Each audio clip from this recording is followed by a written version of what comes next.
Hello everyone, it's Mark. I am the Sanderson Collector, and today I am doing a panel with my friend Luke across on Brandon Sanderson Collecting and book collecting in general. I am at JordanCon 2021, and we're all having a blast here. We actually have an audience today, which is awesome, and I really hope that the panel is helpful and useful and informational for y'all. Luke, you want to introduce yourself and take it away?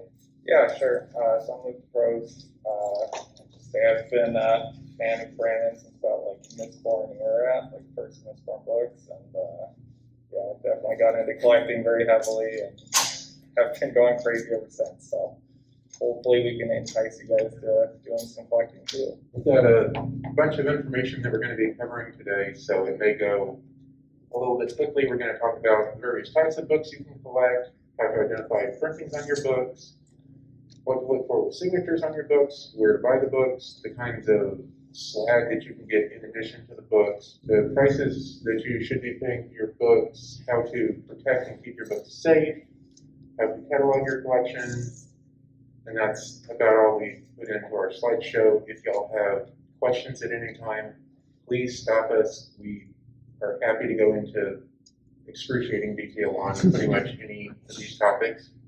Yep. All right, so getting started, this is just going to cover kind of some of the different book basics. So going through stuff like all different types of books, so hardcover, trade paperbacks, mass market paperbacks, book clubs, arts, advanced bound manuscripts, all different kinds of like limited editions, numbered letters, and then first printing. So obviously, like the standard thing that most people think of when you're collecting books is like the hardcover books. So these are the ones that are usually going to be the ones that get released initially, and are usually what most people are going to be collecting when you're going after any kind of books. Right. And then the next book that comes out a lot of the time, especially with Brandon's more recent Stormlight books, is the trade paperback. That's the large format paperback that's formatted the same way as the hardcover. Some books, however, are exclusively available as trade paperbacks, like the one that Luke is showing here, and many of the ones in the side stuff on the slide, like anthologies and such, will come out as only trade paperbacks, and a handful of those end up being collectible. However, most of those are just the hardcover without the hardcover part on it. Yeah, and one thing to note too on trade paperbacks, so they're usually just a little bit smaller than the hardcover, and that's just because of how they're bound in and stuff. And so you'll notice they're slightly different dimensions, but not that much. But the page formatting, they usually use the same PDF that they print out for the hardcover for the trade paperback. So the word flow and everything is usually exactly the same. So jumping into like mass market paperbacks. So typically these aren't very collectible to most people. These are the ones that'll come out like a year after the book's released and stuff. These are the ones that people usually have as like the reader copies and stuff. They're obviously usually a lot cheaper, like $8 to $10 for a new copy. And I mean, these are the ones you'll find for $1 at Goodwill or whatever after the fact. There are some rare exceptions where that will be the only format they're released. So for like Brandon, the only real one that people would collect paperback wise, just because it's the only version, is Armored, which is an anthology that came out way back in the day. Armored has a story called Heuristic Algorithm and Reasoning Response Engine, which was co-written with Ethan Skarstedt, and that's the only place you can get it is in that one mass market paperback anthology. Next, we have book club editions. There are a couple of book clubs out there on the internet. I think one of them is called Science Fiction Book Club, that sometimes print up their own versions of the hardcovers to send out to the people who are in the book club. A lot of the time, these end up being smaller versions of the hardcovers, as you can see with Well of Ascension here. It's just a shrunk down version of the regular hardcover. Sometimes they are the same size as the hardcover, as you will see with Mistborn. These are not first printing hardcovers. They are not your collectible hardcovers. The way to tell the difference is, one, the copyright page will not have a number line, and we are going to talk about what a number line is later. And then on the back, you can see, in addition to the barcode, they have that little number in a box that Luke is pointing at there. That number identifies the number for the book club and tells you that it's a book club edition. So watch out for those two things to make sure it's a regular hardcover, not a book club, if that's what you want to collect. Yeah, and particularly, okay. Is that like a universal thing, like everywhere that any company or publisher, whoever is making these, does it that way? Yes, every book club edition Yes. will have that. Yeah. Um, Not all books have book club editions. Like I've got them for Wheel of Time, I have them for the Mistborn series, I have one for Elantris and Way of Kings, and I think that's about it. yes, They don't have a price code on one side of the dust jacket. Yes, correct. that is another good identifier. Dust jackets will usually have the price on the front flap, book club editions do not. What you kind of have to watch out for is some people list books on eBay and they won't tell you that it's a BCE. Correct. Yes, that is one of the gotchas to watch out for. And I think honestly, a lot of it is some people just don't know the difference too. If they're just flipping books or whatever, they're not going to necessarily know that. But yeah, definitely something, especially if their photos just taking from the front. The fronts are going to look the exact same. You're not going to be able to necessarily tell that it's, just slightly smaller. So, especially if you're curious on those, don't forget to ask the seller for more images.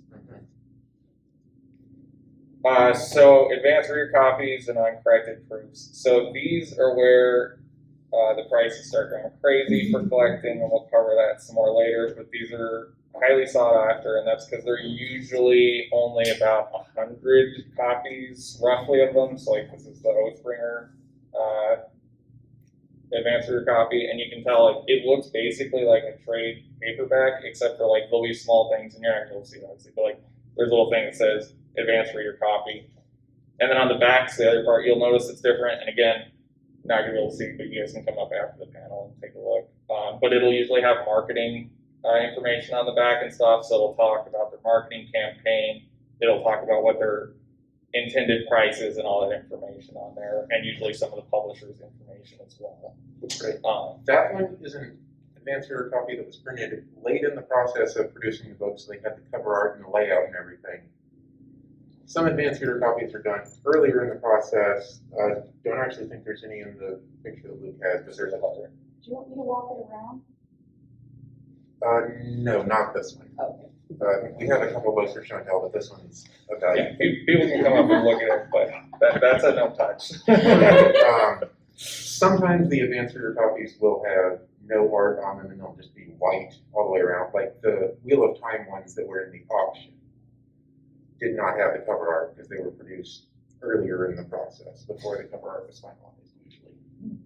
And a lot of, for Brandon too, some of the early ones have advanced bound manuscripts, and that'll be the same style. They don't have the actual cover on there because they're produced a lot earlier in the process. The advanced bound manuscripts are usually not even text formatted like the final book. They're often the Word document essentially with still underlining instead of italics for character thoughts and stuff. And plenty of typos and all that stuff. Those are usually sent out to get quotes from other authors.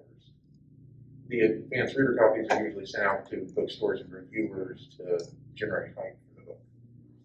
And then us collectors try and snag them. Yes, exactly. Limited and numbered and lettered editions. Occasionally, specialty presses will put out limited editions of a book with a specific page for the author to sign and then number or letter the book. So the one shown here is Subterranean Press did Perfect Sacred Shadows for Silence. They did a numbered and a lettered set. The Legion books all have this as well. Vault also did this for Snapshot. Yes. And then there's a couple anthologies that Grim Oak Press has done, the Unfettered ones, and so those all have stories by Brandon as well, and they'll be numbered and lettered typically for this. And so this page that's shown over here is going to be like the tip-in page that the author will sign. So typically they'll just send them a stack of pages to sign rather than obviously sending them a huge pile of books.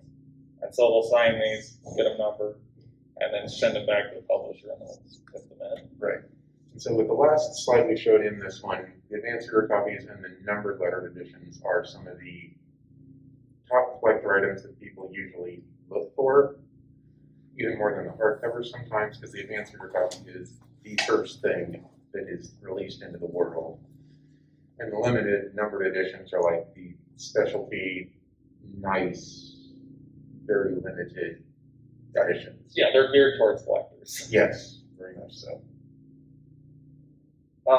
So recently, a lot of the newer releases have been going through and getting signed versions for like Barnes and Noble and stuff like that. And so they've actually been getting numbered tipped-in pages that are signed. So back in the day, a lot of times when they would get the signed version for any of these stores, it would just be Brandon's signature on a page or any of the other authors on just a blank page.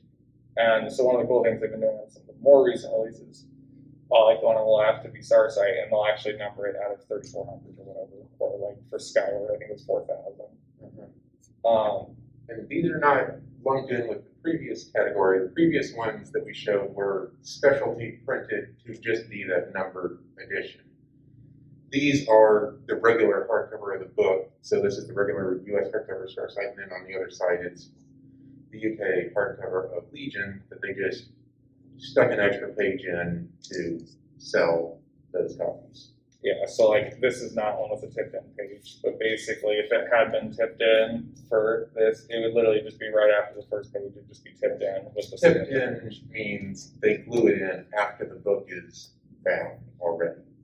They take a signed page and they glue it into the front of the book.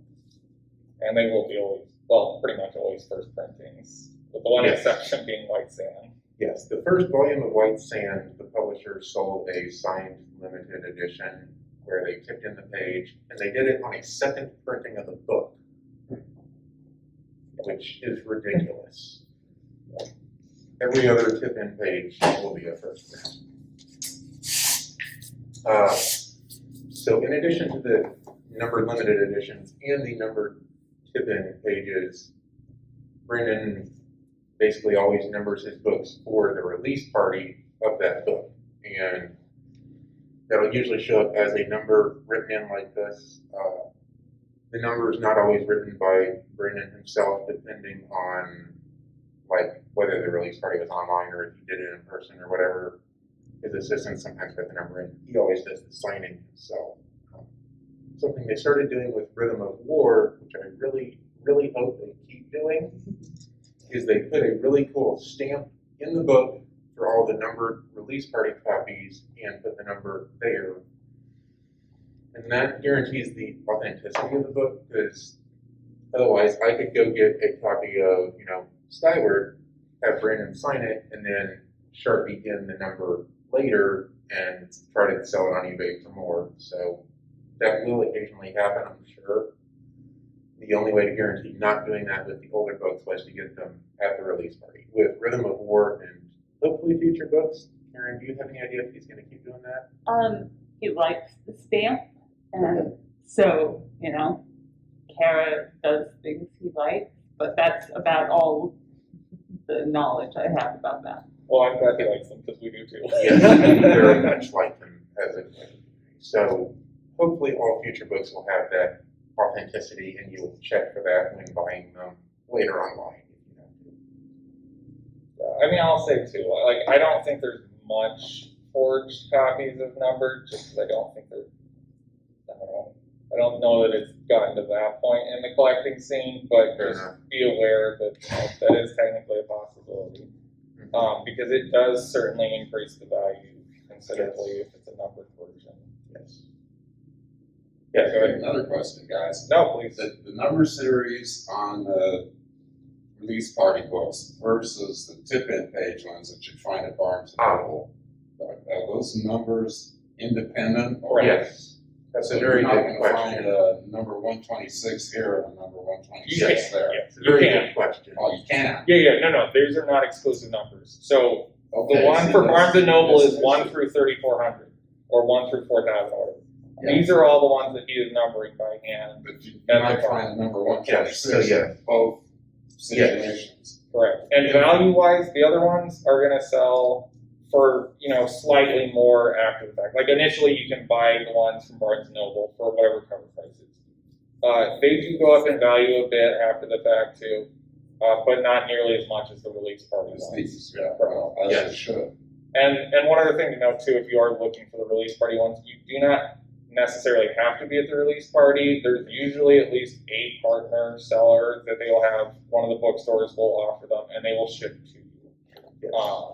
It's sometimes kind of competitive, so definitely, when you hear about it, be ready to go buy it, because they usually will sell out relatively quick. But Right, the ones for Rhythm of War sold out in like a day or something.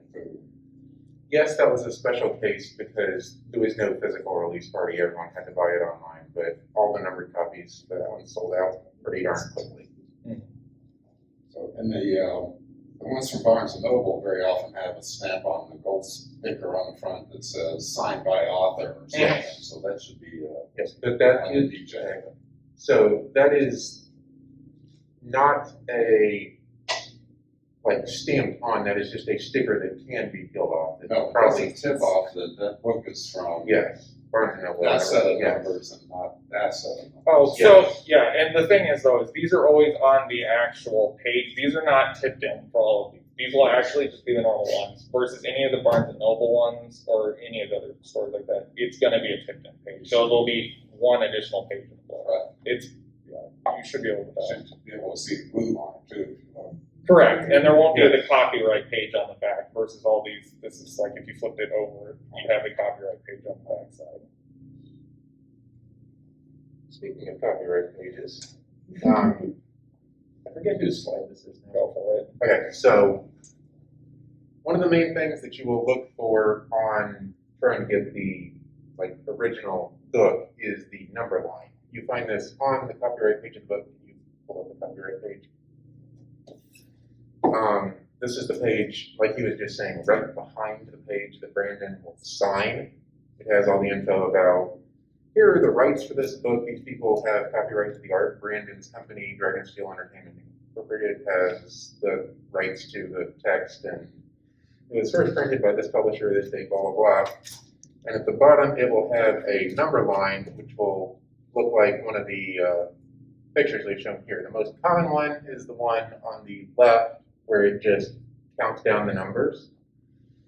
And the lowest number in that line, excluding the 0 at the end, is the printing of the book. So this picture here is a first printing of the book. And you'll also notice on the Sanderson Collecting badge ribbons that I've been handing out, they are first printing ribbons. When I run out of these and have to do a reprint in a couple of years, they'll be second printing ribbons.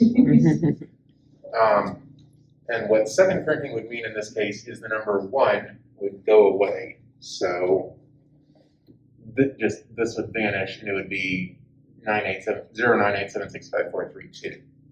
The 0 at the end is sometimes a 10 as well. And that's what it represents. When they reach the end of the line, they do the 9th printing, and then to get to the 10th printing, they just swap over and start a new number line, and it goes like 19, 18, 17, 16, 15, 14, 13, 12, 11, 10 kind of thing. That's the standard you will see in almost all of the US editions of the books. The one in the upper right there is what you'll see. I believe they use this one in like the Alcatraz original books. They use this in a lot of the UK books where they alternate the order of the numbers. You're still just looking for the lowest number in the list to tell you what printing the book is. Yes? Yeah, for a release for a big author like this, what's the average amount of books in each printing? Do you happen to know? It varies wildly depending on obviously how popular the author is and how. Yeah, for like a big name Yeah, so for like Brandon's, I mean, oh yeah. Karen would probably better estimates. I don't. Okay. I do know that sometimes they get annoyed that they didn't print enough. Uh-huh. With the leather bounds, well, I can't even give a real number on that. There is a limit to the number that you can order from the press at a time. Hmm. So that's one of the reasons why the leather bounds have in the Kickstarter a couple of different chunks, because they can only order so many at a time, and the printer will fill that order and then start your next order as another printing. Yeah, I'll say for the average author that's starting out, it's going to be like 5,000 to 10,000 for your first printings. For something like Oathbringer, Rhythm of War, I'm guessing it's like up to 100,000 at this point. Like it's a lot Or of books. Yeah, I wouldn't be surprised if it's more. Yeah, because those books hit #1 New York Times on pre-orders alone. Yeah. Some of Brandon's other books definitely have much lower print runs. The YA books probably have slightly lower. Things like White Sand have significantly lower. The first print of the first White Sand graphic novel is actually relatively rare, even though it's pretty recent. Yes? Well, since Brandon's like 60% of his sales are actually Audible or print book or e-print books, Right. do you think that has potential to change the number of physical books printed, and limited, especially in the future? So honestly, the trend recently, like they've been talking about, like, oh no, print books are going to go out, Yeah, they're they're never never going to going be away. around, and then see that's not going to be the case. Honestly, the sales trends seem to be going up, if anything, for physical books still. Right. There's a huge collecting market still. Yes. The thing that does affect, the question was about, will the ebook market basically lower the amount of first print hardcovers? And what that has been affecting is the number of advanced reader copies that are printed, because publishers are saying it's easier to just send out an advanced reader copy instead of printing out 100 of these things, specialty, that makes them more expensive to print. That's an extra expense, and then we have to ship them all out, and especially with people not seeing each other and all that kind of thing. Yeah. They've been going largely to advanced reader electronic copies. The last two Stromlight books, we've only had about 100 physical copies that Brandon asked them to make for the collectors mainly. Yeah, that's what I was going to say, is that Peter emails the publisher and says, okay, when are we getting the ARCs? And they're like, oh, we don't think we need them. And Peter's like, no, we need to have at least some to go out into the wild and be found by those collectors. Yeah, and I asked Brandon yesterday about Cytonic, and apparently they're still going back and forth with the publisher on that one, and there's not a firm answer if there will be physical advanced reader copies for it. So one other thing I just want to point out on these is, so a lot of times if you're looking on eBay or any of the, like Amazon independent sellers, they'll put first in their description, but that doesn't necessarily mean that it's a first printing. A lot of times people are just saying first, and it may be true. It might be a first edition. The other thing you'll see a lot of times in descriptions is like first/first. That's supposed to mean first edition, first printing. Again, verify it yourself. And if people don't have a photo of the copyright page with the number line you can read, just ask. Like, Yes. any reputable seller is going to be like, sure, I will take a photo and send it to you real quick. Yes. That way you can double check it yourself. Because a difference between first printing and second printing is just huge, because almost no one's going after the second printings. It's not a collector item, basically, at that point. So, for some books, you're talking hundreds of dollars in difference. Just to clarify the terminology there, a first edition is basically all the copies of the hardcover until they majorly change something. Most of Brandon's hardcovers are still first editions. The one that's the exception is Elantris, where they released the 10th anniversary edition of Elantris. That is a second edition hardcover of Elantris.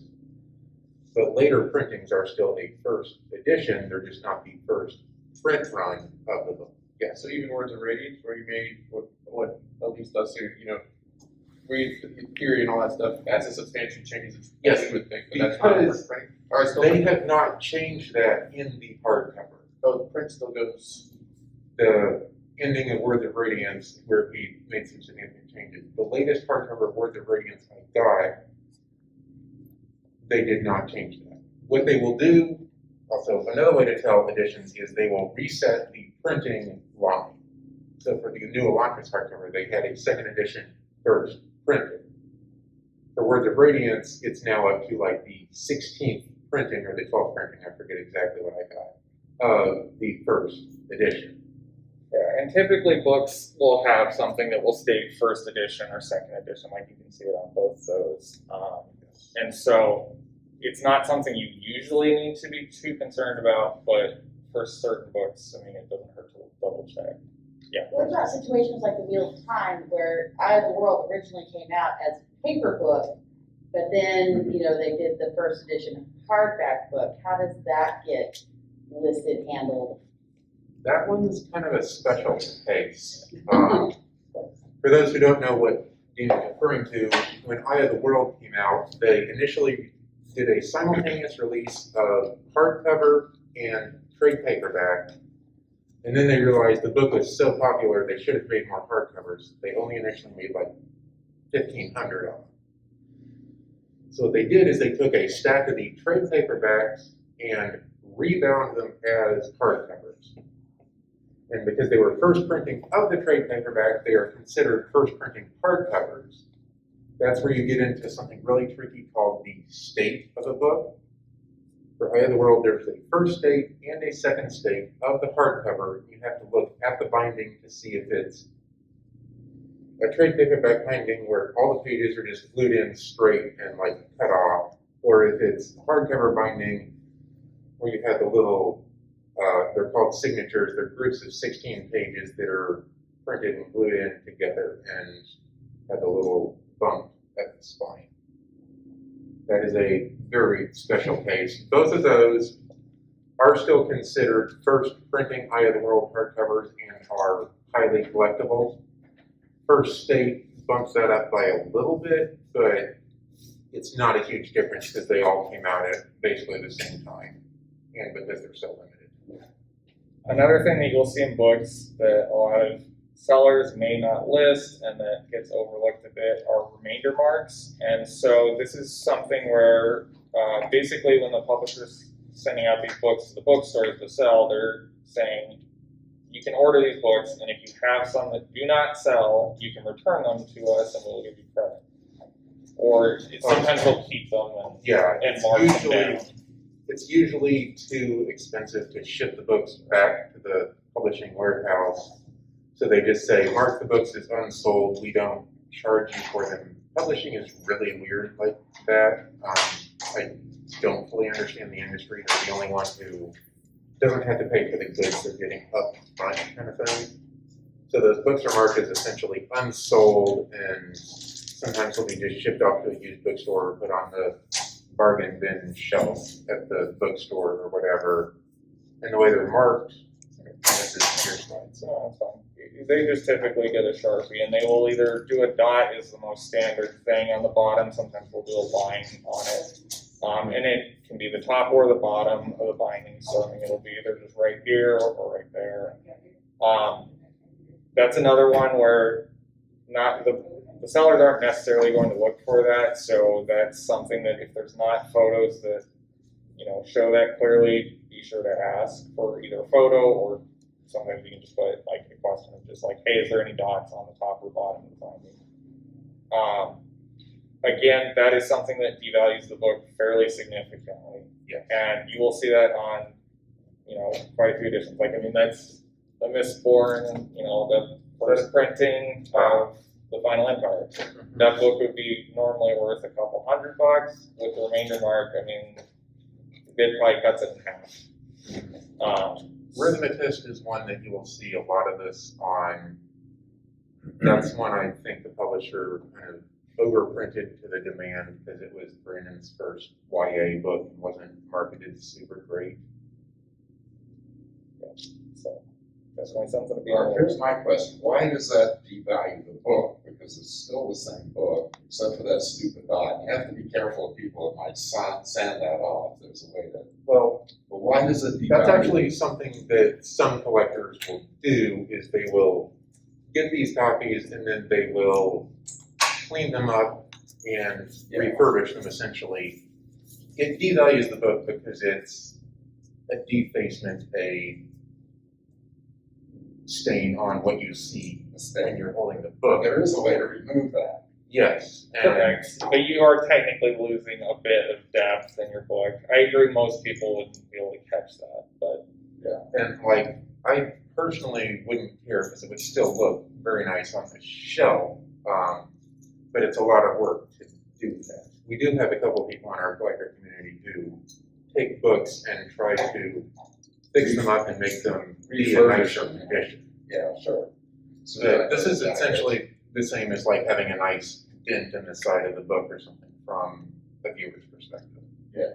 And early on, I think Brandon was buying a lot of those back, because My Way of King's first printing has a remainder mark. correct. But I mean, it was advertised that way. I'm not- Right, yeah, I was gonna say It's that- like, this is a remainder book. It's perfect, it's beautiful, it's not like it sat in the sun and got sun bleached for 2 Right. years. So the other thought on These too, should still have the same value, but yeah, so typically too, though, they might have a bit more wear and tear, because that usually does mean that they sat at the bookstore on the shelf for several months. Yeah. So they might have a bit more shelf wear, meaning like they might have more bumped edges, or just the face is or a bit more. yellow page block or any of that, you know, I agree. Sure, Well, I- but- Yeah, they can be in perfect brand new condition. There's just nothing wrong with it.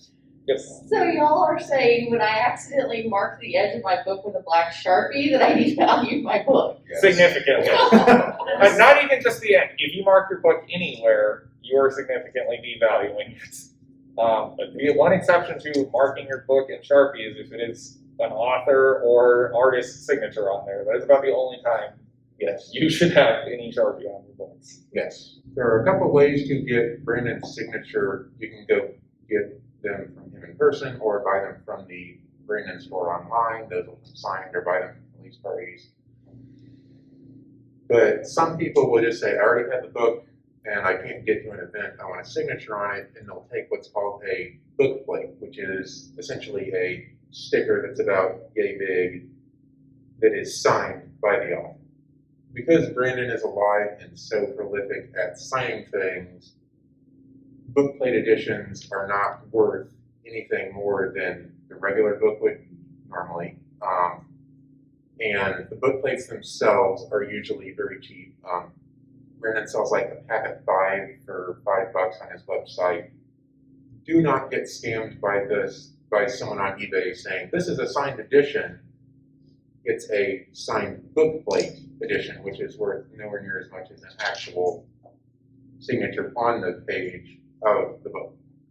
When the author has passed away, however, these book plates do get very valuable. The ones for Robert Jordan's signature in the auction all went between $275 and $300 for a single signed book plate. So they can get valuable. Brandon's still alive. He signs anything that sits still in front of him. The book plates are not worth that much. Be aware of that just as a trap when you're buying books. They're worth $1. Yes, the book plate is worth $1. During the writing group, he'll have a stack of them, and as we're talking about the books, he just stack. So, No, and unfortunately, you'll see people literally listing just the book plate on eBay for like $25, $30. So Yeah, definitely avoid. yes. I think maybe the signed book plate for the dark one is the exception to that. You know? Yes. Yes. The book plate that we are showing here is the standard one that Brandon sells in his store. With the release of Dark One, the first, I believe, 500 orders of that book got a special signed book plate.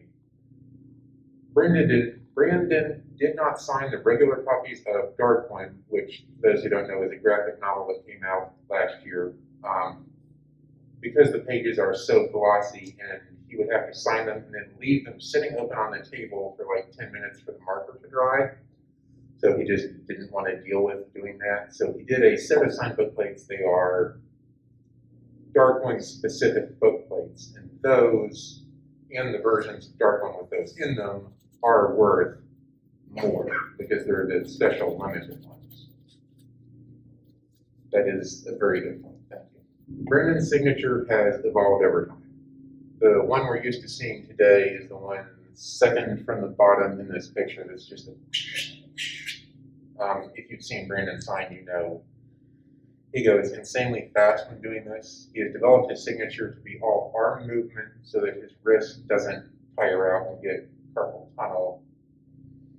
But this was just a cool comparison he did a couple of years ago that I ended up with thanks to some friends. Huh? Friends. Yes, friends. That shows the evolution of, at the top you've got a signature where you can actually see that it says Brandon Sanderson, and then it starts getting less and less distinct as he goes down, getting to the one today. Copies of some of his earlier books that he signed on release, Elantris, Mistborn, Well of Ascension, maybe Hero of Ages. He's got an earlier version of his signature which will look something like the third from bottom or bottom one here. The last two on this sheet are out of order. And that signature is considered collectible because it's an older, fancier version of his signature before it became completely streamlined.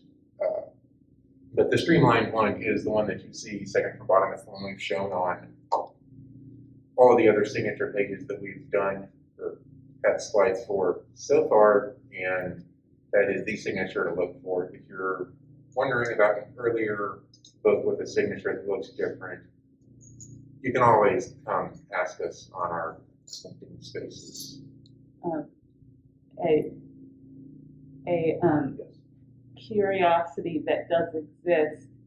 He was sitting in church one day with a piece of paper, very, very early on, and was practicing signatures and seeing which one was easiest to do. And so we've got this paper with like the agenda of the meeting on the back, on the front, and all sorts of signatures on the back. Awesome. Do you think I could get a picture of that? I don't know where it is right now. I knew where it was 8 years ago, but I don't know where Kara's put it now. Fair enough. I can ask. Another thing to be on the lookout for, especially, and this is more geared towards the last 3 books of the Wheel of Time, you will see that it's got Robert Jordan's signature on there. However, obviously he's passed away at this time, and so this is a printed on signature. So they basically had scanned a copy of one of the best examples of his signature and put that into the book, and it was printed on all the copies.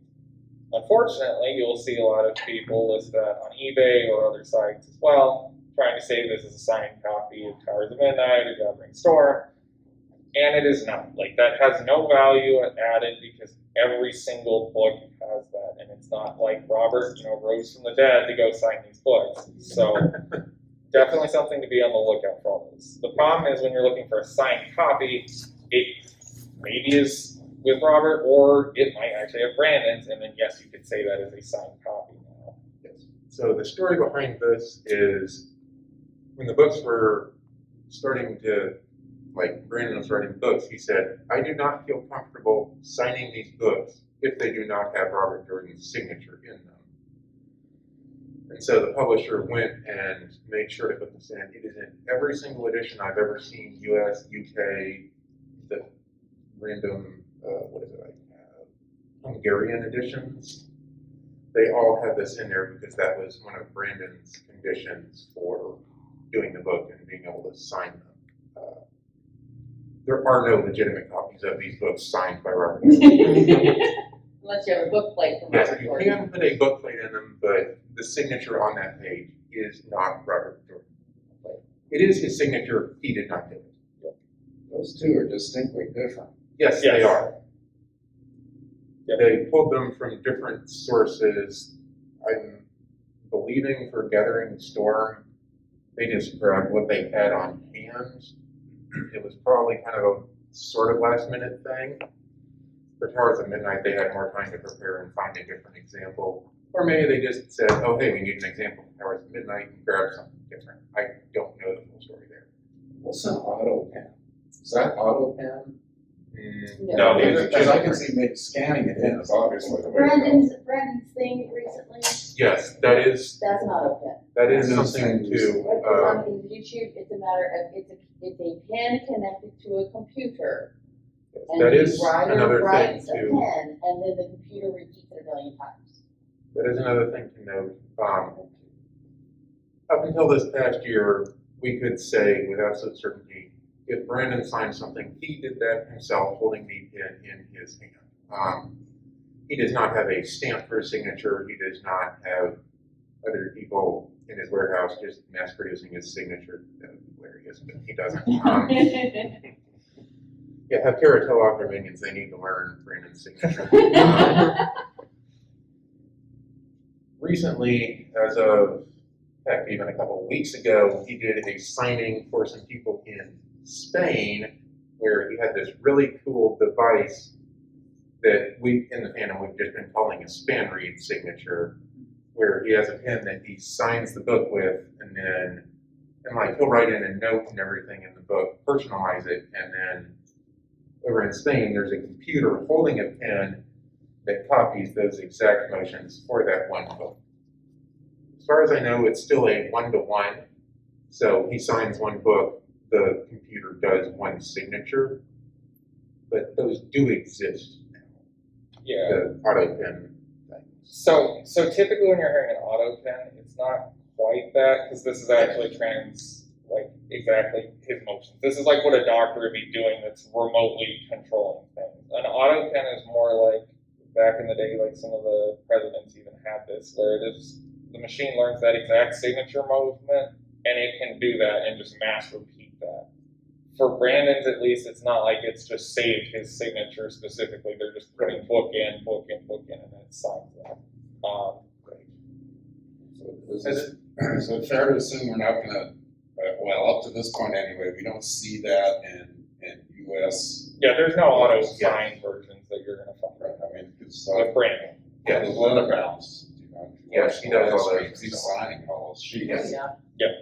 We haven't really had a discussion as a collector community to figure out, like, if he starts doing that, how would that change the value of the book?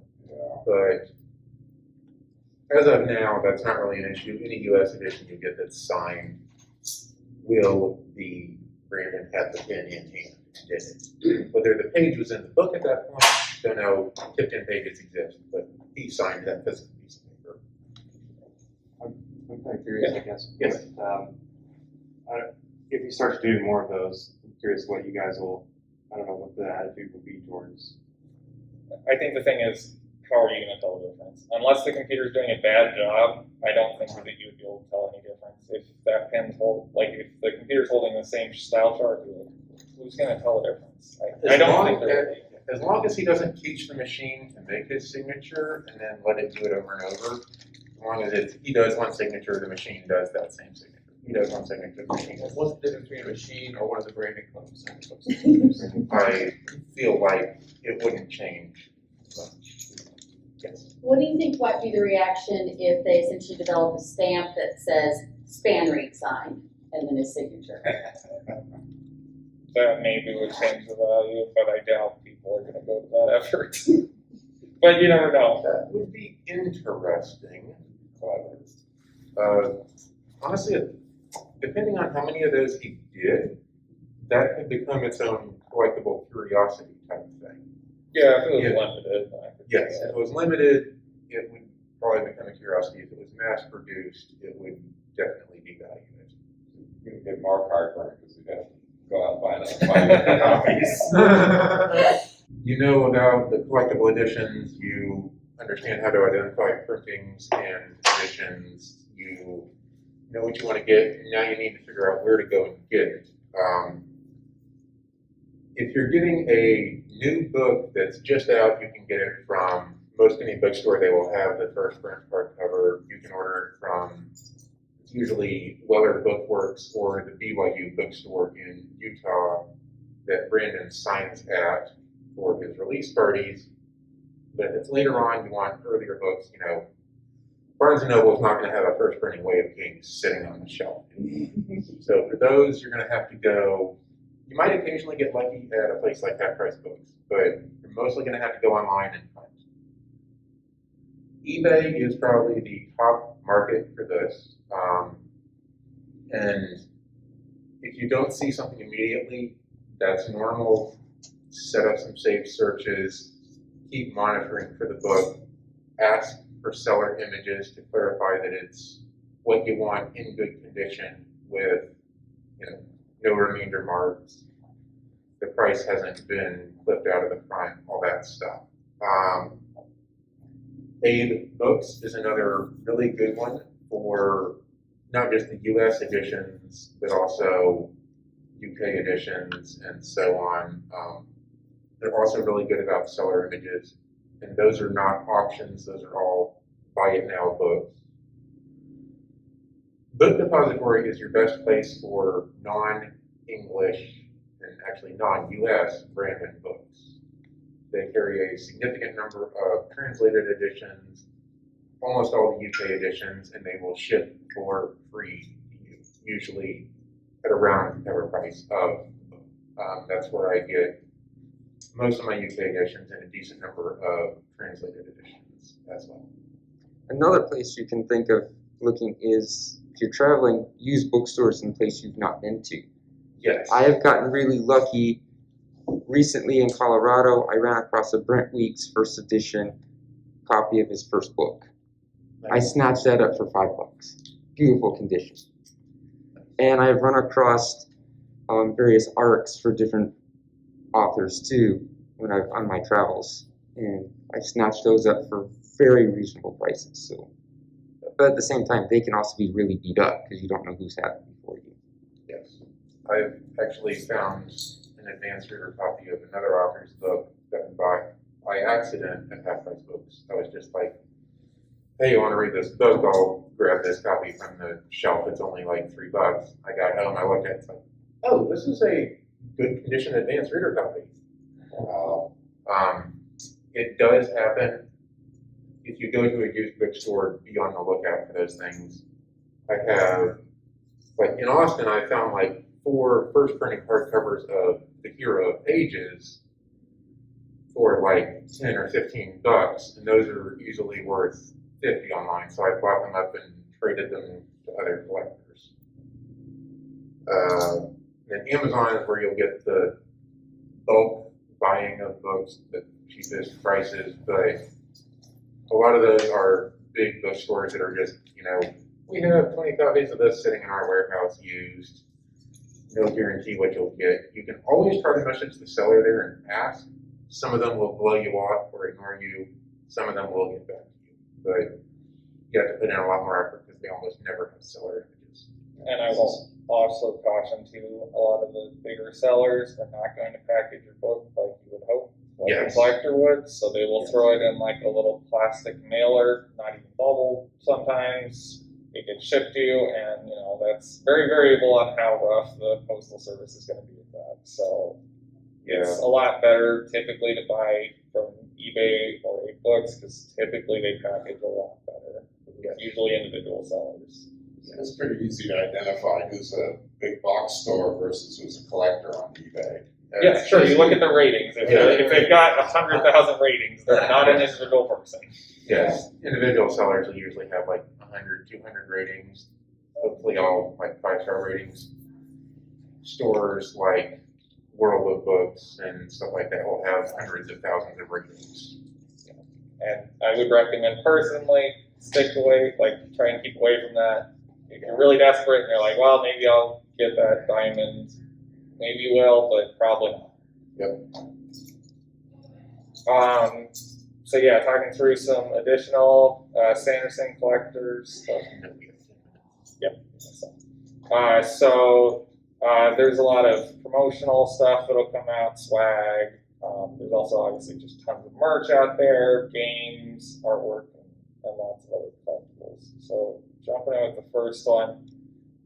This is just a smattering of just like promotional materials and swag.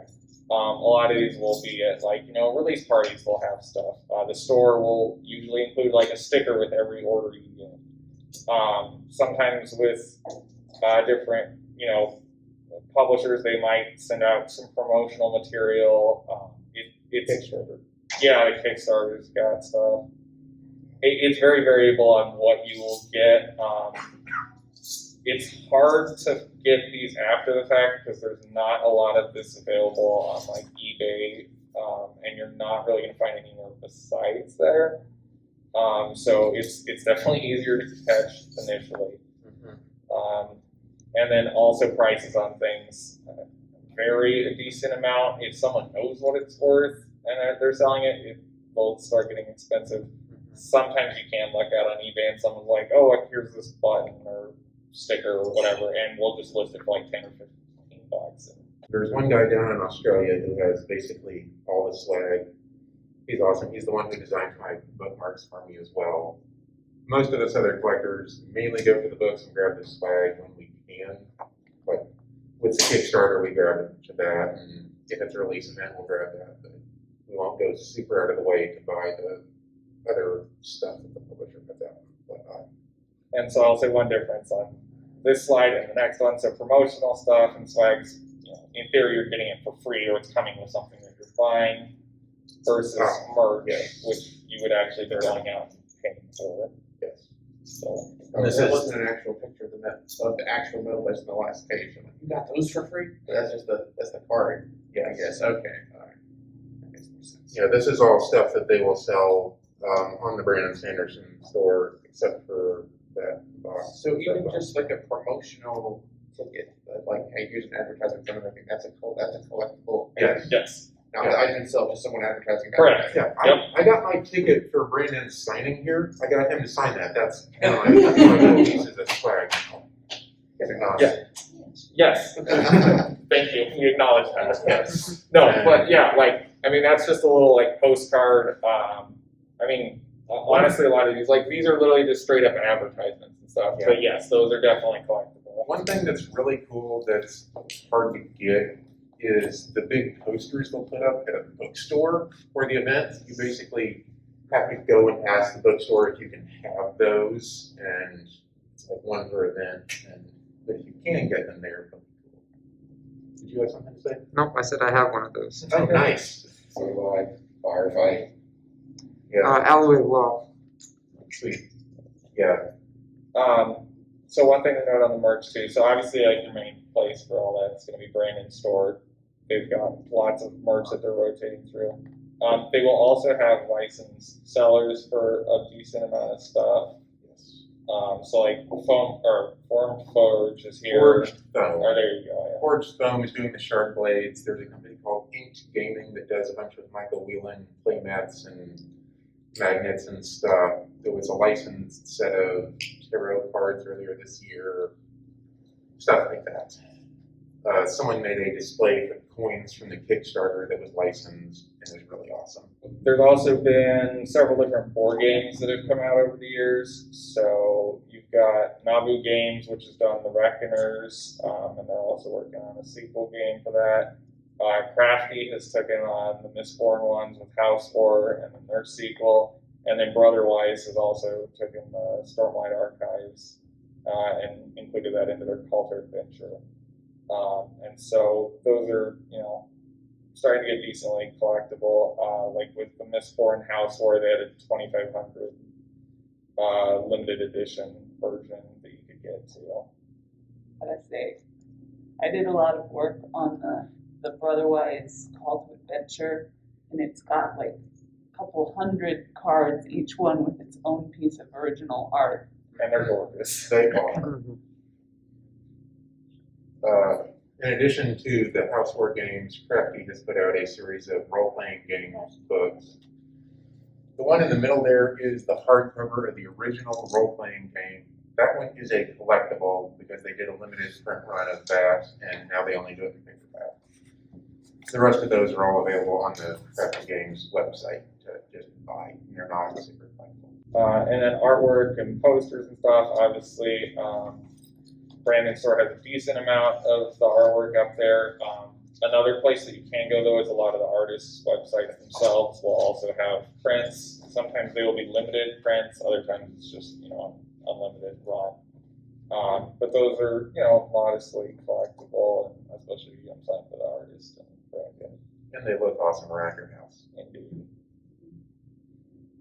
We're just gonna speed through speed this. run these. So obviously, like if you're just getting a reading copy, doesn't matter what printing. I mean, you should only be paying anywhere from dollars or getting it lucky to $20 for a reading copy. And get your mass markets for that. If you want to get a new release as it comes out, you order it from the bookstores that Brandon's doing, and it's usually $20 to $40, or you can get it like Barnes and Noble or something. So a lot of the non-Cosmere first printings, they're still relatively cheap. So you'll see them usually going for about $40 to up to about $100. So that's like your Reckoners and Alcatraz. Yeah. The older ones that have been out for a little bit. The older Cosmere books will be getting more expensive, $100 to $200, maybe a little more for like the Elantris and Mistborn. So when you say remainder, when we talked about them earlier, is remainder the 100 end or remainder going for like 50 to 100? So whatever the prices are on here, if it's remainder, cut it in half at least. Yeah. If not even quarter or less. Like you're taking off a ton of value just with that. It's better than nothing. It's something. Something.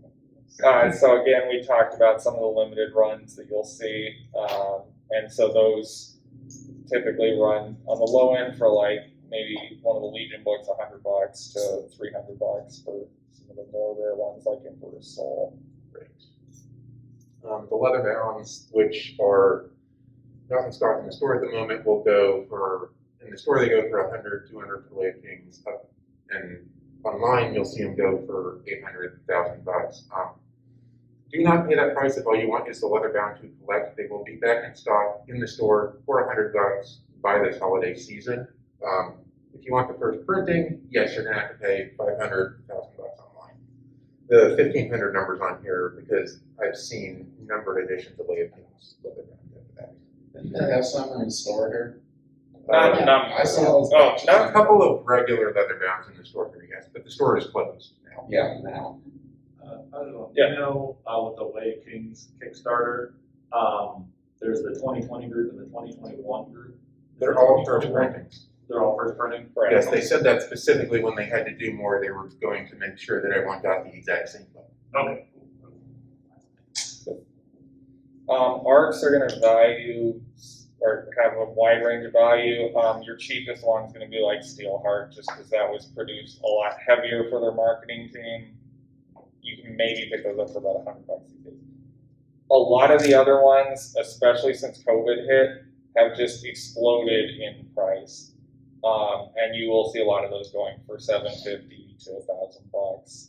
At the high end, for some of the advanced bound manuscripts, you might see even in like $1,500. So definitely, if you find any of those for cheaper, pick them up. But they are harder to price out. Yep, we can just skip over that one. It's UK Way Kings is sort of fun. Infinity Blade Awakening is like the hardest to find not advanced reader copy book that Brandon has. If you have the hardcover, it's worth over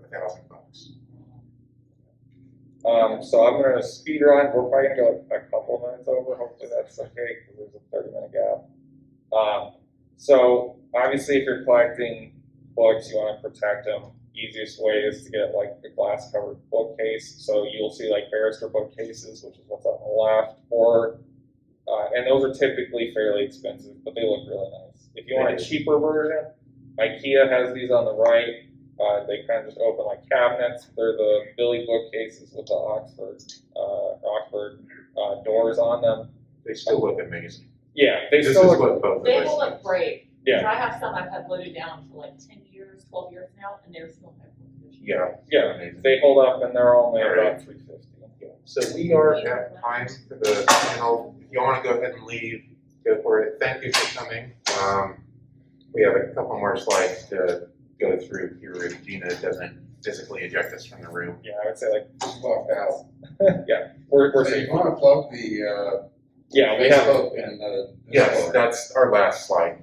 and we only have 5 more slides. So, real quick on protecting your hardcovers. So you usually will want to protect the dust jacket or the cover. And so there's Mylar covers that you can put, and so it's just a roll of Mylar cover. You can get them already pre-cut and everything. Basically, you just put your actual cover in there. I know it's a little hard to see, and you have to come up after. You fold it over, and that's going to protect it just from shelfware, basically, and especially if you're traveling with your books. For trade paperbacks, there's things called Durasavers. They literally slip over the actual book. And again, that will protect your trade paperbacks or paperbacks. Yeah, and all the advanced reader copies are paperbacks. Okay, so book cataloging. This is a project that we are working on as the Sanderson Collector community.